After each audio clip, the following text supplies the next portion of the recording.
ہمارے بچے مغربی ممالک کے بچوں سے اخلاقی اقدار اور تخلیقی صلاحیتوں سے کیوں محروم ہیں؟ اور یہودیوں میں جو طلاق کی شرح ہے وہ اسرائیل میں صرف 3% ہے۔ ہم اپنے بچوں کے ساتھ کیا کر رہے ہیں؟ سکھانا تو دور کی بات ہے نا، کیونکہ ہم نے کچھ سیکھا ہی نہیں ہے۔ ماں باپ لڑ رہے ہیں، کبھی ہم بچوں کو ڈانٹ رہے ہیں کہ یا تو آپ پہ کفر کا فتویٰ فوراً لگ جائے گا تو یا غداری کا ٹیگ لگ جائے گا۔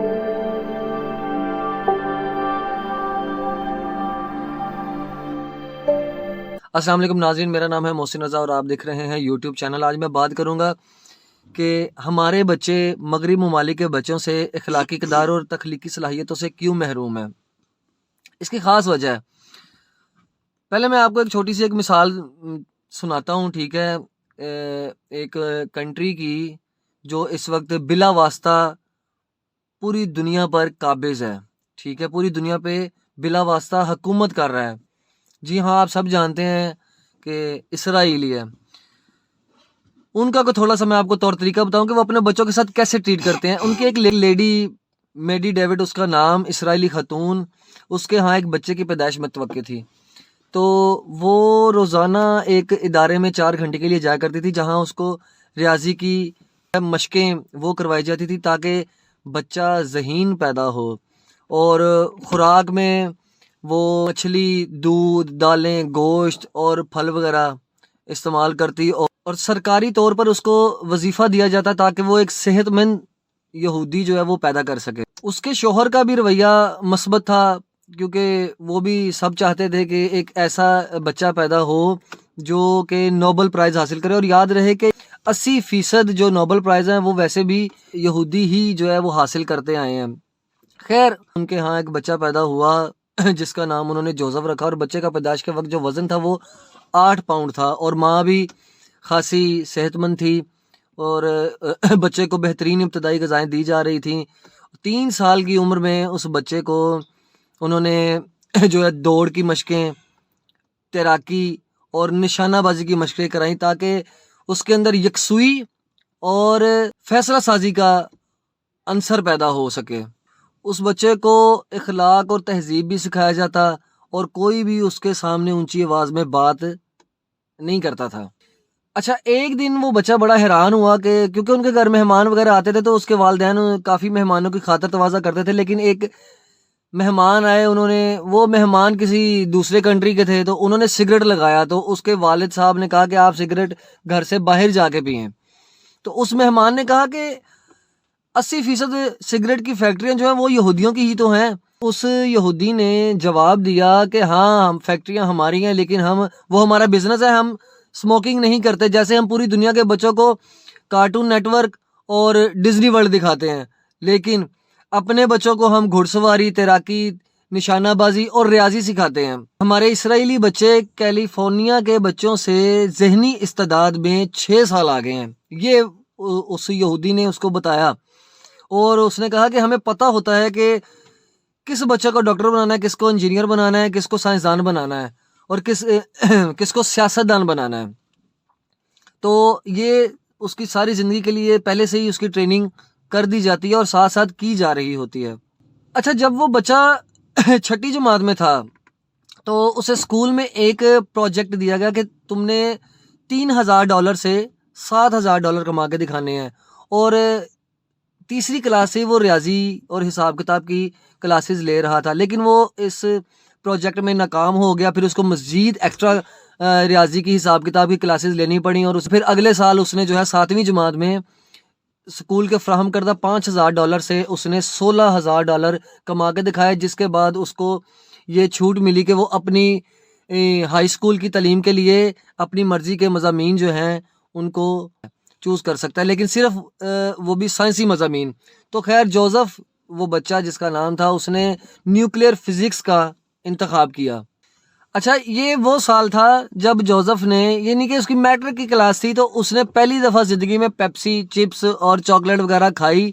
اور جو اس نے پہلی دفعہ کھائی ہے اس کے لیے آخری دفعہ ثابت ہوئی۔ اسے والدین سے بڑی ڈانٹ ڈپٹ پڑی، کیونکہ یہ ساری کچرا خوراک جو ہے نا، یہودی اپنے بچوں کو نہیں کھلاتے، یہ وہ ہمیں ہی کھلاتے ہیں۔ اس نے پھر اپنی جیب میں بادام، کھجوریں رکھنا شروع کر دی، جو کہ ایسی کچرا خوراکوں سے بدرجہ بہتر ہیں۔ وہ بچہ تعلیم سے خیر فارغ ہوا تو اس کے والد نے اسے نیو یارک کے ایک ادارے میں بھیج دیا، جہاں کے صدیوں کے سود خور یہودی،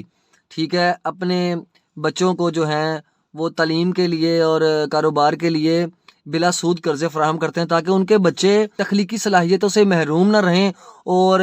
آسانی سے اپنے ہنر اور تعلیم کی بنا پر جو ہے وہ کاروبار کا آغاز کر سکیں، نہ کہ ہماری طرح وہ نوکریاں ڈھونڈتے پھریں۔ خیر وہ بچہ کامیاب ہو گیا، سٹوری کافی لمبی ہے تو میں نے یہ مثال کے طور پہ کوڈ کی ہے۔ تو میرا بات کرنے کا مقصد ہے دیکھ اسرائیلی دنیا پر حکومت کیوں کر رہے ہیں اور مسلمان جو ہیں وہ زوال کا شکار کیوں ہیں؟ کیونکہ یہودی جو ہیں وہ پیدا ہونے سے پہلے ہی اپنے بچوں کی تربیت کرنا شروع کر دیتے ہیں، اور وہ ایک ایسی منصوبہ بندی کے ساتھ چل رہے ہیں کہ اپنے بچوں کی ایسی ٹھوس تربیت کرتے ہیں کہ ان کی ہر آنے والی نسل پچھلی نسل کا ایجنڈا لے کر آگے بڑھتی ہے، اور کوئی بچہ بھی اپنے اجداد کی منصوبہ بندی سے جو ہے نا وہ اختلاف نہیں کرتا، اور ان کے جو فیصلے ہیں اور ان کے جو منصوبے ہیں وہ بغیر کسی مشکل سے جو ہے نا وہ جاری رہتے ہیں۔ اچھا، یہودیوں کی ایک اور خوبی بھی ہے کہ وہ ایک دوسرے کا راستہ نہیں کاٹتے، ٹھیک ہے، ایک دوسرے سے حسد نہیں کرتے۔ ہم تو ایک دوسرے سے حسد کرتے ہیں نا کہ میں اس مقام پہ پہنچ جاؤں تو دوجا نہ پہنچ جائے، تو دوسرا بھی میرے پیچھے آ رہا ہے، تو یہ باتیں ہمارے اصل میں زوال کی وجہ ہیں۔ اور یہودیوں میں جو طلاق کی شرح ہے وہ اسرائیل میں صرف 3% ہے، اور وہ بھی وہ لوگ جو زیادہ تر شعبے سے وابستہ ہیں، ٹھیک ہے، اور ہمیں انہوں نے ایسے ڈراموں کے پیچھے اور فلموں کے پیچھے لگایا ہوا ہے جن میں طلاق کی تربیت بڑے اچھے سے دی جاتی ہے اور ہم ان کو دیکھتے ہیں، اور تفریح کے مردوں کو ایسے واقع فراہم کیے جا رہے ہیں کہ ان کو اپنا گھر جو ہے وہ بوجھ لگتا ہے، اپنا خاندان جو بوجھ لگتا ہے، اور پھر وہ باہر منہ مارتا ہے کیونکہ اس کو باہر تفریح کے ایسے مواقع جو ہیں وہ یہودی بیسیکلی فراہم کر رہے ہیں، ایسے معاملات فراہم کر رہے ہیں کہ اس کو اپنا گھر، اپنی بیوی، اپنے بچے بوجھ لگنا شروع ہو جاتے ہیں، اور اس کے بعد ان میں ایک وہ خاندان ٹوٹ جاتا ہے، اور وہ بچے پھر کسی چاچا ماموں یا کسی پھوپھی کے گھر جو ہے نا وہ پرورش پاتے ہیں، اور ساری زندگی یہ سنتے ہیں کہ برے باپ کی بری اولاد، تو پھر ایسے بچے نے کیا بننا ہے؟ اور دیکھیں کہ اس کے علاوہ ہم اپنے بچوں کے ساتھ کیا کر رہے ہیں، وہ پہلے تو دیکھیں وہ دیکھ کیا رہے ہیں، ہم ان کو دکھا کیا رہے ہیں۔ سکھانا تو دور کی بات ہے نا، کیونکہ ہم نے کچھ سیکھا ہی نہیں ہے، ہم نے کچھ سیکھا ہو تو ہم اپنے بچوں کو سکھائیں نا۔ تو اب وہ جو دیکھ کے خود سیکھ رہے ہیں وہ کیا ہے، ماں باپ لڑ رہے ہیں، کبھی ہم بچوں کو ڈانٹ رہے ہیں، ماں جو ہے وہ ناراض ہو کے میکے جا رہی ہے، وہ 3 سال کے لیے 4 سال کے لیے باپ جو ہے وہ ماں کو مار رہا ہے، میاں بیوی کا آپس میں جو جھگڑا ہے وہ ختم ہی نہیں ہو رہا۔ اور ہمارے کچھ فیملیز ایسی ہیں ہمارے معاشرے میں چلیں ان کا حوالہ تو نہیں دیتا، لیکن وہ ایسی ہیں کہ وہ بچے کو کچھ سکھانا ہی نہیں چاہتے، اس وجہ سے کہ بچے پہ بوجھ پڑے گا، جبکہ یہودی اپنے 6 سال کے یا 3 سال کے بچے سے ایسے کام لینا شروع کر دیتے ہیں کہ اس کے اندر تخلیقی صلاحیتیں آٹومیٹیکلی جو ہیں وہ بننا شروع ہو جاتی ہیں۔ تو یہاں ہمارے ہاں کیا ہو رہا ہے کہ ہم بچوں کو کچھ اس وجہ سے نہیں ان سے کوئی کام لے رہے کہ جی بچوں پہ بوجھ پڑے گا، ٹھیک ہے، جبکہ یہاں پہ میں ایک فرمان حضرت علی علیہ الصلوۃ والسلام کا کوٹ کروں گا کہ ان کا فرمان ہے کہ اپنے بچوں کو اپنے طور طریقے مت سکھاؤ، کیونکہ وہ تمہارے لیے نہیں بلکہ نئے زمانے کے لیے پیدا کیے گئے ہیں، ٹھیک ہے۔ اور یہاں پہ ان کا ایک اور فرمان مجھے یاد آ رہا ہے کہ 7 سال تک اپنے بچوں کو کچھ مت کہو، وہ جو کر رہے ہیں ان کو کرنے دو، ٹھیک ہے، اور اس کے بعد جب وہ 12 سال کے یا 14 سال کے ہو جائے تو ان کو اپنے کاموں میں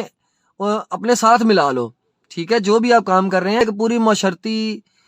پرابلم ہے ہمارے معاشرے میں، بہت زیادہ پرابلم ہے۔ میں کافی مسلم ممالک ایسی ہیں کہ جہاں پہ بہت اچھے معاملات چل رہے ہیں، لیکن ہمارا معاشرہ تو ہم بدقسمتی سے ہم جس معاشرے میں رہ رہے ہیں یہاں تو بولنا بھی گناہ ہے، یہاں بندہ کیا کرے، یہاں پہ 2 مسائل ہیں، ٹھیک ہے، آپ کوئی بھی بات کر لیں، جتنی آپ سچی بات کریں گے نا، یا آپ سچی ہو نہ ہو لیکن بندہ اپنے خیالات کا اظہار تو کرتا ہی ہے۔ 2 کام ہیں یہاں اس معاشرے میں کہ یا تو آپ پہ کفر کا فتویٰ فوراً لگ جائے گا تو یا غداری کا ٹیگ لگ جائے گا، شام سے پہلے جو ہے نا وہ 200 سے 300 پرچہ ہو جائے گا، ٹھیک ہے، FIR کٹ جائیں گے۔ یہاں جہاں بولنے ہی نہیں دے رہے، بولنے کی آزادی نہیں ہے، وہاں کیا کرے گا کوئی؟ ہماری تو معاشرتی پرابلمز بہت زیادہ ہیں، بہت زیادہ ہماری معاشرتی پرابلم ہے۔ اس میں جو بیسک وجہ ہے وہ یہ ہے کہ ہم پہلے تو ایک دوسرے کو بولنے نہیں دے رہے،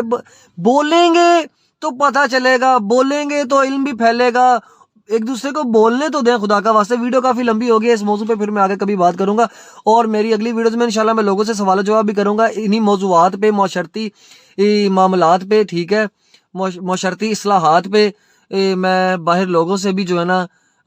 ڈسکس کروں گا اور لوگوں کی بھی رائے لیں گے تاکہ زیادہ سے زیادہ لوگوں کی جو ہے وہ رائے ہم جان سکیں اور جتنی بیداری میں ہمارا حصہ ہو وہ ہم ڈال سکیں۔ اللہ حافظ۔